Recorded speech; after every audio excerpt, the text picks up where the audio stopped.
Welcome to the GCNTech show. I'm Alex Payton.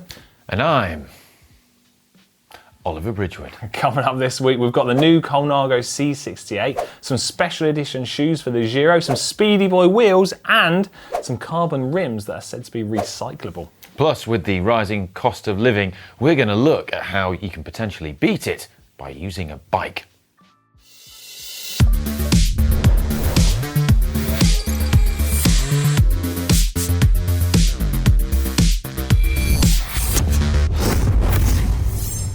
First up, let's take a look at last week's poll where we simply asked, have you had a bike fit, yes or no? 49% of people said yes, 51% of people said no. So interesting, that, isn't it? Close Half call. the audience not a bike fit. Yeah. Sparked up loads of comments over on the GCN app. What? It was interesting to hear people's opinion on it. What, saying you don't need one?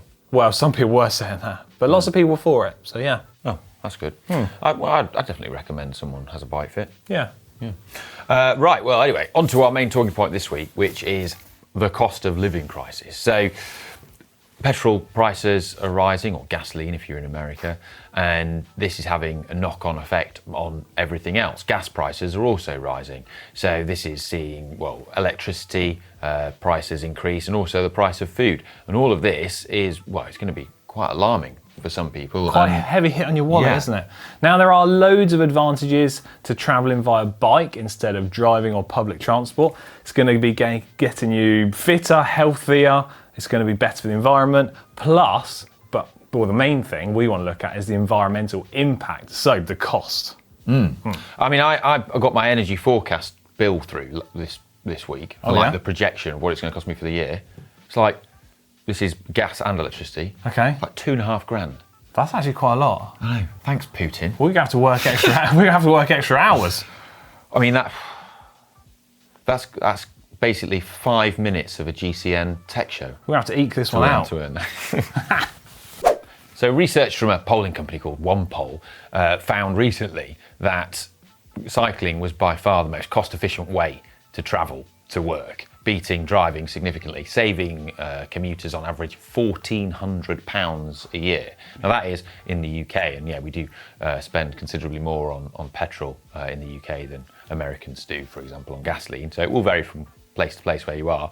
But another poll from Copenhagen in 2015 found that, well, commuting by bike was 4 times cheaper than commuting by car. Yeah, that's a lot, isn't it? Yeah, huge amount. And in that instance, that's before we've seen this big increase in fuel price, isn't it? So it's even more now. Yeah, it's going to be even worse. Now, this situation is going to change and vary between lots of different people, depending on, well, how often you commute, how far you commute. But thankfully, there's lots of really helpful online calculators where you can plug in all of the information and it will give you some estimations of the potential savings that you can make. Yeah, for your specific circumstances. Yeah. So I've done exactly that.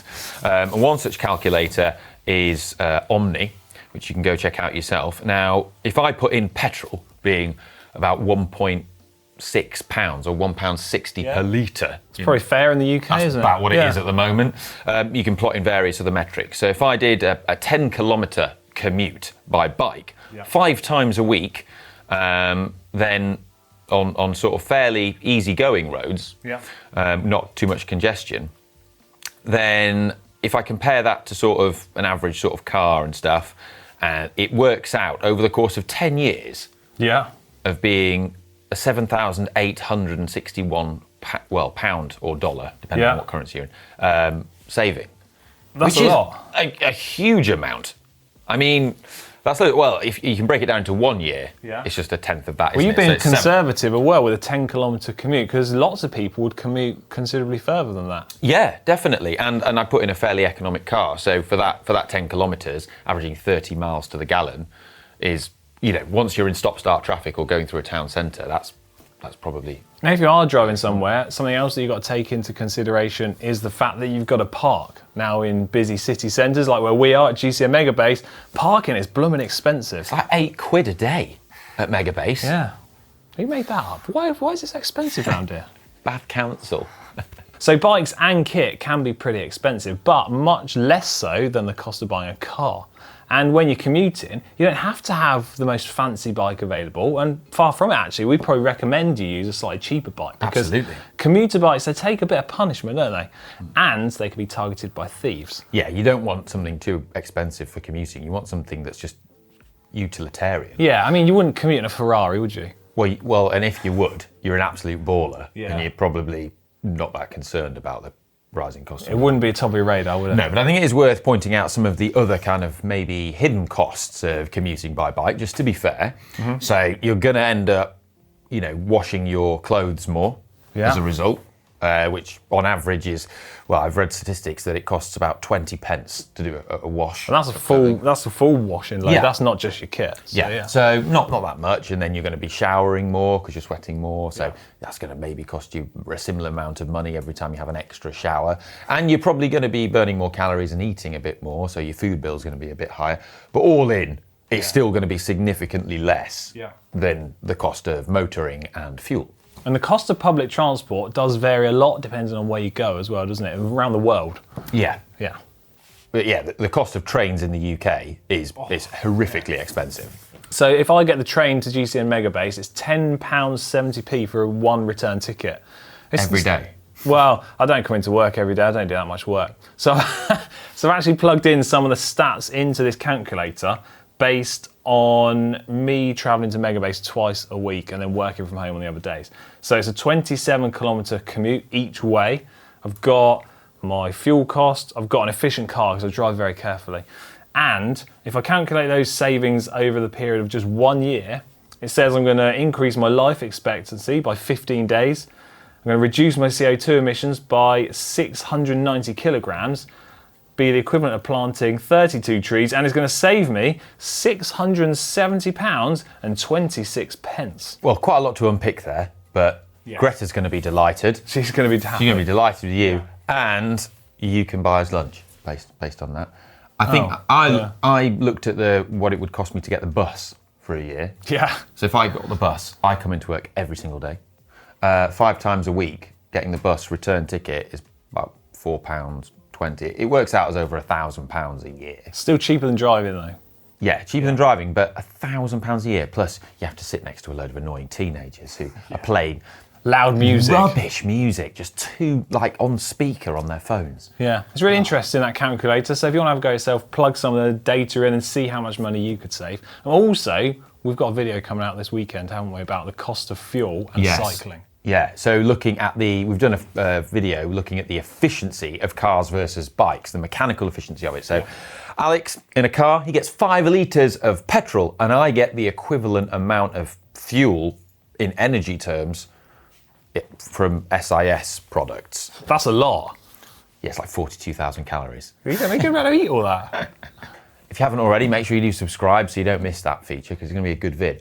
But I reckon we should have a poll. We should have a poll on this. So we're going to simply ask, how often do you commute to work? Be that 1 or 2 times, never, maybe 3 or 4 times, or every single time you commute. Head over to the GCN app, vote on the poll, because I'm actually really intrigued to know. Yeah.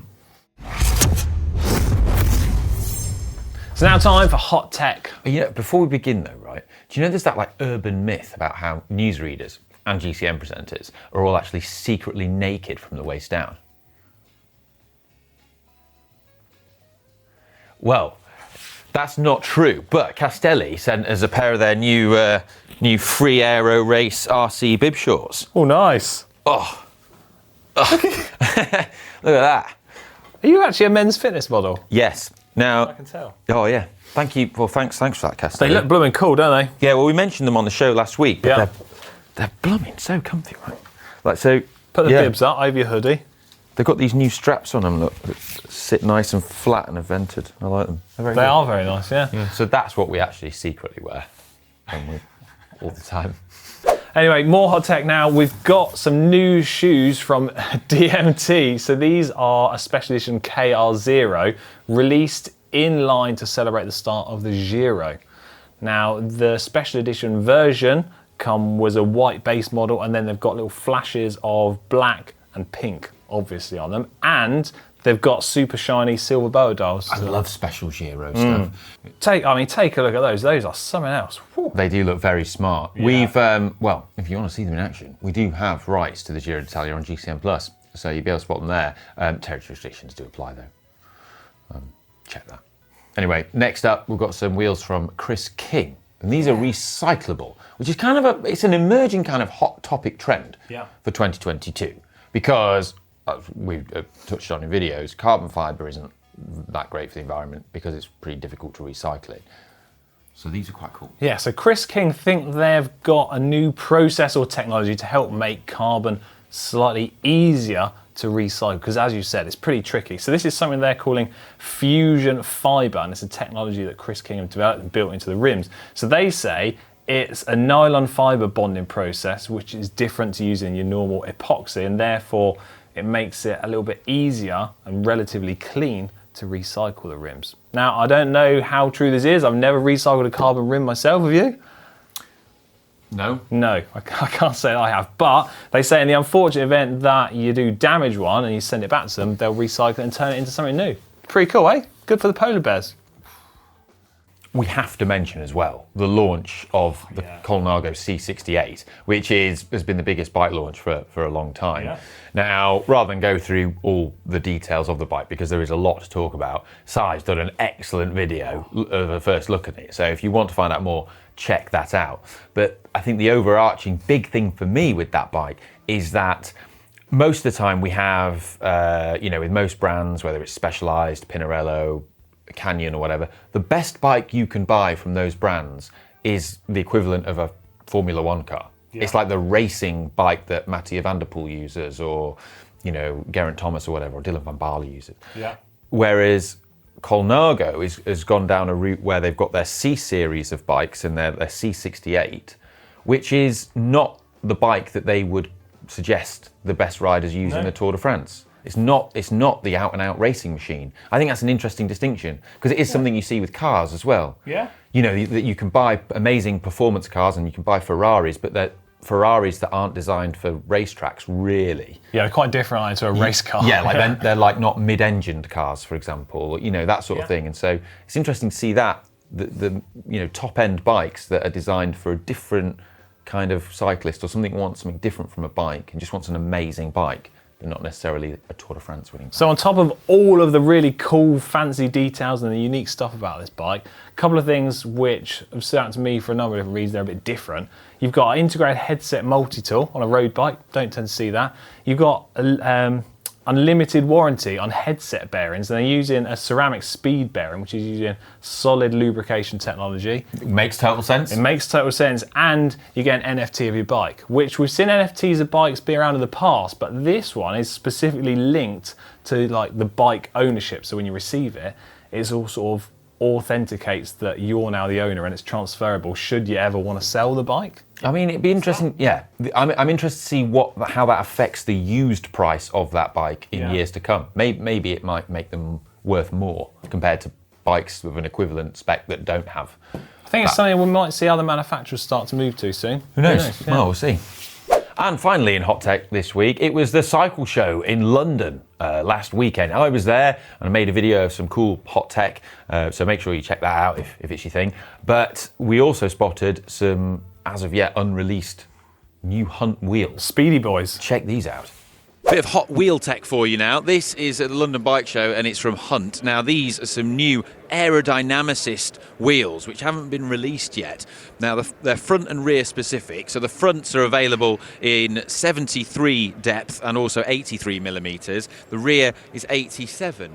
Now what's really quite striking about these is how different the shape is and the profile of the rim from the front and the rear. So they're aimed at time trialists or triathlon, or maybe even just criteriums where you want to get really aero. But the front is much more kind of toroidal, much more bulbous and wider externally, which I'm told is to better cope with sort of crosswind stability. And you do need that more on the front because it pivots around the steerer tube. Whereas the rear one, that's a much more narrow kind of shape with a more sort of V profile and a lot less bulbous. But the wheels are fitted with ceramic speed bearings, so I think it's only right that we do a free-up sound check.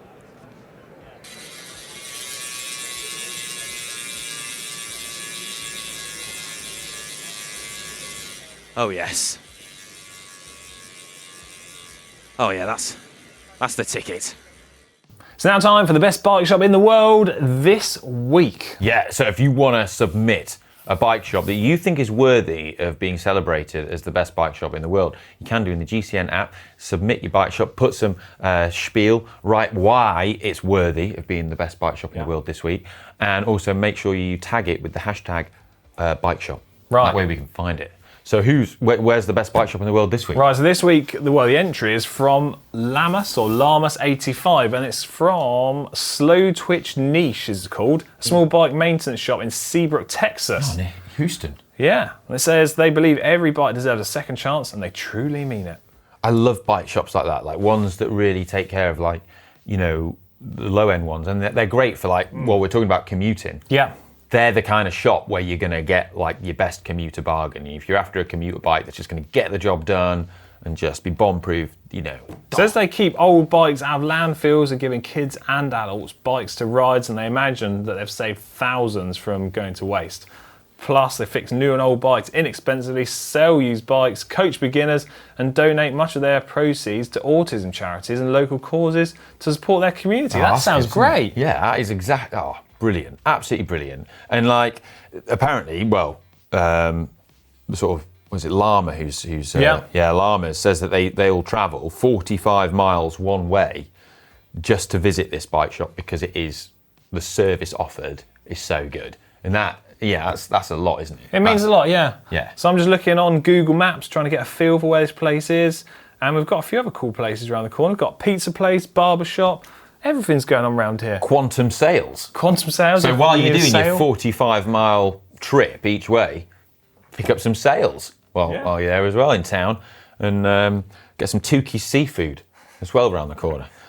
But it looks great. I love these pictures that they've submitted as well of like showing, you know, a lot of children on bikes as well, and like, you know, helping kids get on bikes, because I don't know about you, mate, but when I got my first bike as a kid, it was like, oh, it's like the greatest day of my life. Yeah, it was incredible. Yeah.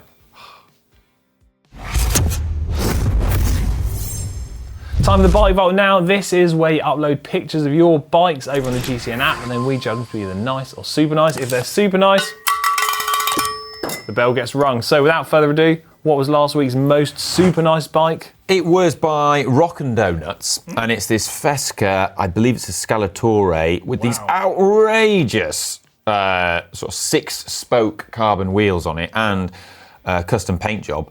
It's a really cool custom paint job, actually. Fesca, Czech brand, they do some amazing custom paint jobs. Well, this looks incredible. Yeah, and that is an example of one. So that is proper cool. Really digging that. Although not in Biggie Smalls. So, and it would look so much better with a shadow stand. Yeah, that's a really good point. Yeah. Still, yeah, it's super nice, but it's only scraping in. Just about. Yeah. So next up, we've got Jayen, who has a Bianchi Aria. It says their first brand new bike. Ooh. Cool picture. It is, but it's not in Biggie Smalls. The wheels aren't aligned. No.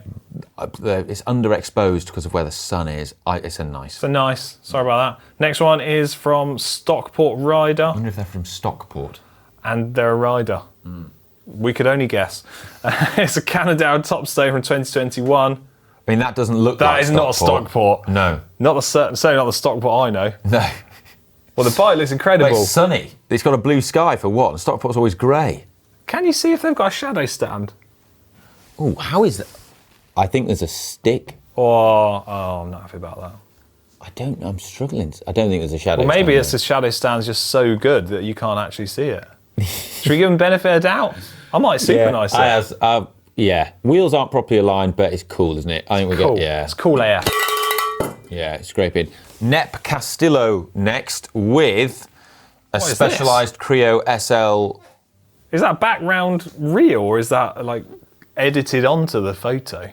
I can't really tell. It's really quite weird, isn't it? Because it's been cut out and photoshopped and dropped on to a picture of Harlequin. Is this our first photoshopped bike that we've actually noticed? I mean, we could have one every week and we just don't notice. I mean, that's a nice, isn't it? Yeah, it's a nice. weird. I don't understand why they've put a picture of Harley Quinn there. I don't get it. They should have left the bike in its normal environment, because I probably would have supernised that. Yeah. I'm all for e-bikes. Who's Right, next? next up we've got PK Alamaros. That's as good as I can get it. With a Scott Sportster P55 from 2009. That is a cool bike. That is an ideal commuter bike. It is. It's functional. Get your It gets stuff the on the job done. back. I like the fact that it's got a mirror on it. It's useful for a lot of people. Hold on. What can you see if you zoom right into the mirror? Can you see something good? I don't know.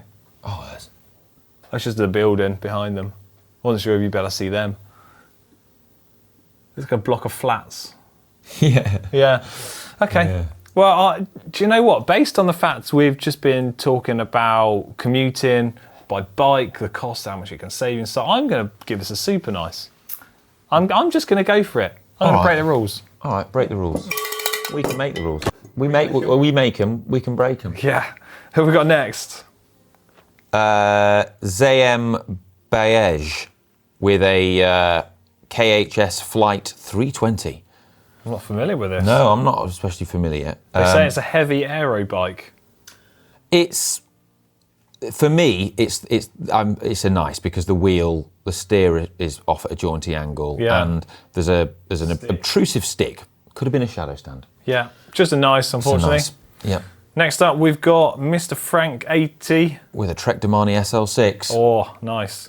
Colour's good, I like that It's colour. aligned his wheels pretty much. Biggie big, though. Biggie big. Jaunty angle. It's not propped up very well. I think it's a nice... Yeah, that was our last bike vault for this week. Is it? Last submission. That's sad. I wish it never ended. I really do. Hope you enjoyed the show. If you have, give this video a big thumbs up. Comment down below whether you plan on using your bike for commuting or whether you just drive all the time. And for the greatest t-shirts and hoodies available to humanity, Shop.Global Cycling Network has all of your dreams available at reasonable prices. I'll see you next week.